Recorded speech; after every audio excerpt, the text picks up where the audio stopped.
साथियों नमस्कार। आप सभी का स्वागत है हमारे YouTube चैनल मैथ्स क्लास में। हम कक्षा 10वीं के गणितीय प्रश्नों को हल कर रहे हैं, जिसमें अध्याय 3 एक चर का द्विघात समीकरण के लिए प्रश्नावली 3 के प्रश्नों को हल कर रहे हैं। इसमें प्रश्न 1 जो कि पूर्ण वर्ग विधि से वर्ग समीकरणों को हल करने के लिए कहा गया है, उसको हम हल करेंगे। इससे संबंधित और भी प्रश्न हम पहले वीडियोस में हल कर चुके हैं, तो आपको कॉन्सेप्ट इसका समझ में आ गया होगा। अभी हम क्या करते हैं, सीधा सीधा इसको हल करते हैं। जहाँ भी डाउट होगा हम थोड़ा सा उसको क्लियर करने की कोशिश करेंगे। यहाँ जो समीकरण हमको मिला हुआ है 3x² + 2x - 1 = 0, 3x का घात 2 धन 2x ऋण 1 बराबर 0, इसको पूर्ण वर्ग विधि से हल करना है।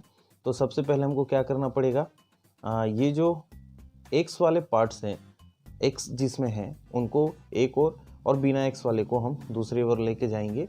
इस प्रकार से ये नया उसका रूप मिल जाएगा। अब क्या करना है, ये पहले पद से हमको 3, यहाँ जो गुणांक है ना 3, ये हटाना है।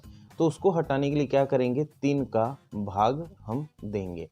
तो जिस प्रकार से साथियों हम पहले समझ चुके हैं कि यदि एक पक्ष में भाग देते हैं तो दूसरे पक्ष में भी हमको भाग देना होता है।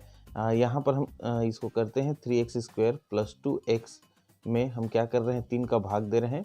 तो इस साइड भी हमको 3 का भाग देना है।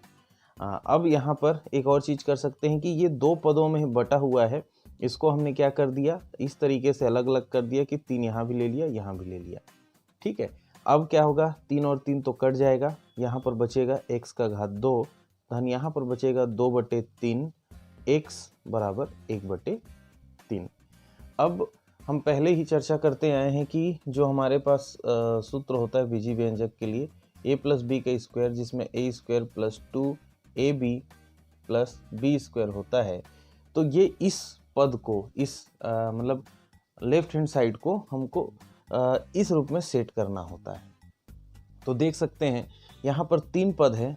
अभी हमको जो ये बराबर के इधर जो लेफ्ट हैंड साइड है, इसमें 2 पद मिल गए हैं, 1 2। अब इसको हमको इन रूप में जमाना है। तो देख लीजिए यहाँ पर जो पहला पद का घात 2 होता है, यहाँ भी पहला पद का घात 2 है। उसके बाद दूसरा पद जो होता है उसमें 2 होता है, a होता है, b होता है। तो देखिए यहाँ 2 है, उसको हमने अलग कर लिया। फिर इसको क्या कर सकते हैं, 1/3 कर सकते हैं और x को हम इस तरीके से लिख सकते हैं। तो ये इस रूप में भी जम गया 2, फिर उसके बाद 1/3 और x। तो x तो एक ही जगह पर है, यहाँ a की जगह पर घात 2 है, यहाँ पर a की जगह पर क्या है, x का घात 2 है। तो इसका मतलब ये है दूसरे पद में a, तो यहाँ पर दूसरे पद में x और 2। तो ये जो बीच का पद बच गया, ये क्या हो गया, आपका b बन गया। इसलिए हमको क्या करना है, जैसे अब इस सूत्र के रूप में इसको जमाना है। तो ये जो b हम एज्यूम कर रहे हैं कि 1/3 b है, तो इसका 1/3 का घात 2 भी हमको लेना पड़ेगा। लेकिन ये यहाँ पर नहीं है, इसलिए हमने प्लस करके इसको जोड़ दिया। तो अब क्या होगा, यदि हमने इधर जोड़ा है तो इधर हमको घटाना भी यहाँ भी जोड़ना पड़ेगा। तो दोनों पक्षों में हमने 1/3 का घात 2 को जोड़ दिया। अब इसको कुछ मैं आपको इस तरीके से लिख देता हूँ, 2 × 1/3 x प्लस ये 1/3 का स्क्वायर जैसा है वैसे ही रखेंगे। यहाँ पर आ गया 1/3 प्लस ये 1/3 को तोड़ेंगे तो 1/3 × 1/3 हो जाएगा। अब यहाँ पर आप देख सकते हैं कि ये सीधा सीधा सूत्र के रूप में ही हम इसको लिख सकते हैं, क्योंकि ये जो फैला हुआ है इसको हम a + b के रूप में लिख सकते हैं। वैसे ही ये सूत्र के रूप में अब सेट हो गया। तो a की जगह पर x और b की जगह पर क्या आ जाएगा, 1/3 आ जाएगा और इसका घात हो जाएगा 2। अब ये जो हमको मिल चुका है, यहाँ पर हम हल करेंगे तो 1/3 यहाँ धन आ जाएगा, 1 का 1 से गुणा हुआ 1 एकम 1 और 3 का 3 से गुणा हुआ 3 तिया 9। इनका हम तिर्यक गुणा करेंगे तो हमको जो इसका रूप है वो कुछ इस तरीके से मिल जाएगा, x + 1/3 का स्क्वायर इक्वल टू यहाँ 9 का, या फिर देख सकते हैं इसमें 3 का गुणा करेंगे तो ये भी 9 हो जाएगा, तो ऊपर में भी 3 का गुणा करेंगे। चलिए करते हैं, 3 × 3, तो ऊपर में भी 3 का गुणा कर दिए। क्यों किए, क्योंकि देखिए इस पक्ष में नीचे क्या है, 9 है और यहाँ 9 है और यहाँ क्या है, 3। तो ये दोनों हर जब बराबर नहीं होता है तो तिर्यक गुणा करना पड़ता है। तो इसलिए हम क्या करेंगे, इस 3 को सीधा सीधा हमने क्या बना देना है, 9 बनाना है। तो इसको 9 कैसे बनाएंगे, इसमें 3 का गुणा करेंगे तो 9 बन जाएगा। तो नीचे यदि 3 का गुणा किए हैं तो उतने ही संख्या का ऊपर भी गुणा करना होता है, इसलिए यहाँ पर 1 गुणित 3 बटे 3 गुणित 3 धन 1 बटे 9 हमने किया। अब इसको फिर से आगे थोड़ा सा हल करते हैं, तो x प्लस 1/3 का स्क्वायर इक्वल टू यहाँ 3 का 3 एकम 3 और यहाँ 3 तिया 9 धन 1 बटे 9। तो इस प्रकार से इसी हिस्से को मैं देख रहा हूँ, तो ये क्या हो जाएगा, 9 को अलग अलग लिखने के बजाय एक बार लिख लिया, ऊपर की संख्याओं को हम जोड़ देंगे। तो हमारे पास x प्लस 1/3 का घात 2, इसकी जगह पर क्या आ जाएगा, 3 और 1 4 बटे 9।